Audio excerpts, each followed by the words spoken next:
Muling naging usap-usapan sa social media ang naging biro ni Joey De Leon sa isang kamakailang episode ng Itbulaga.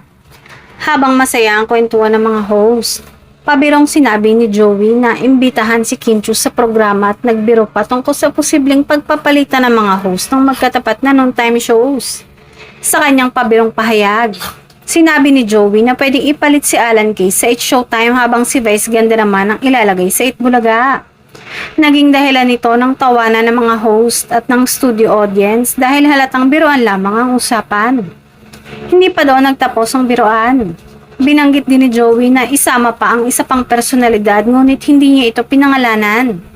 Sa halip, agad siyang napatingin kay Riza May na ikinatawa rin ang kanyang mga kasamahan sa programa. Agad namang pinag-usapan ng mga netizen ang naturang eksena. May ilan na natawa sa naging banat ni Joey habang ang iba naman ay nagbigay ng kanilang interpretasyon sa naging pahayag at tingin niya kay Riza. Sa kabila ng iba't ibang reaksyon, walang pahayag na nagpapakitang seryosong naturang biro. Nananatili itong bahagi ng masayang biroan ng mga host sa programa at wala ring inilabas na opisyal na anunsyo kaugnay ng anumang paglipat ng mga personalidad na nabanggit.